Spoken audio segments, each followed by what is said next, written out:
When did you first become interested in theater? Oh my God, when I was a tiny child. Yeah.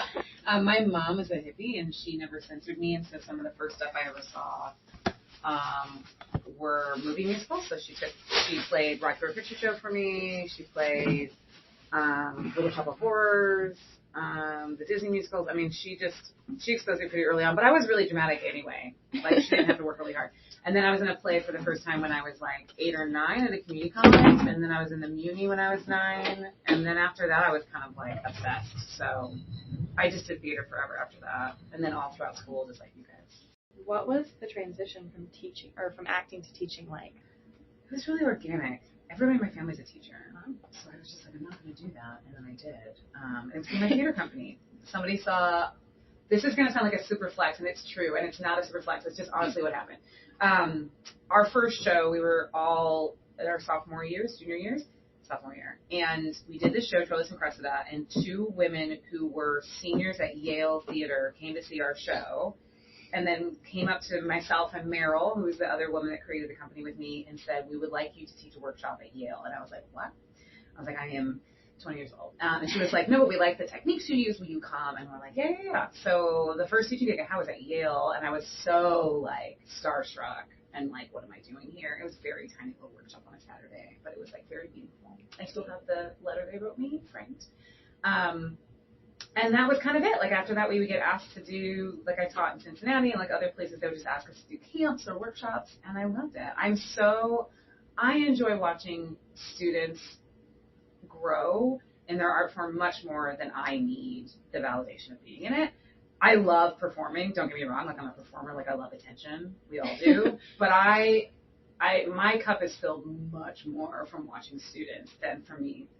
Eventually, I get tired of doing shows. I get exhausted. Whereas kids, I never get tired of watching, like, people improve. It's, like, always amazing. And it changes all the time because you guys grow up and then somebody else comes in. Like, it's super interesting versus if it was just me. Like, after a while, I get tired of myself. I'm like, I know that you used to teach at Lindbergh, and you love the people and the students, but what are some of the differences, like, in teaching at Lindbergh versus Ladue? I know it hasn't been a long time. Diversity, 100%. Lindbergh is almost entirely white, and I mean, like, entirely white. When I was hired, I was the only teacher of color on staff. Can you imagine? 13 years.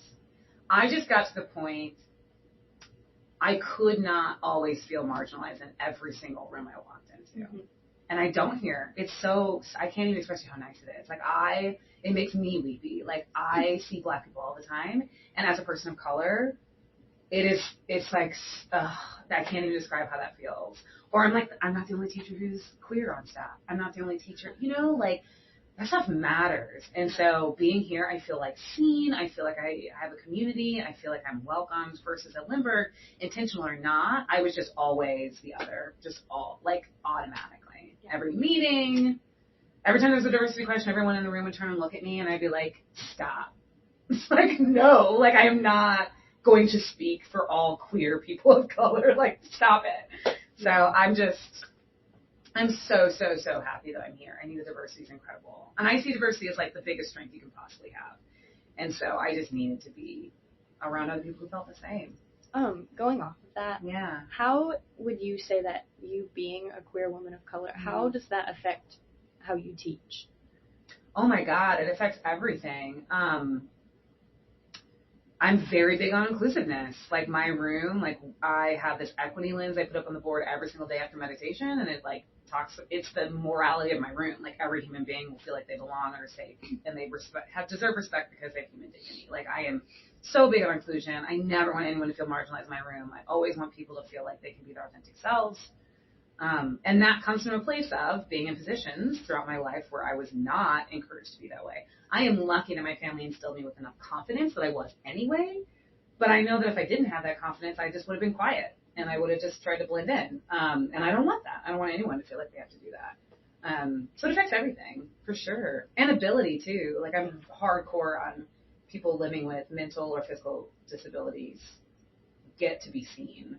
And I think because I know people with disabilities, right? It's all about exposure and, like, expanding your circle. The more you expand it, and my circle is very expanded, that allows me to see people. And I try to like get my students to do it too.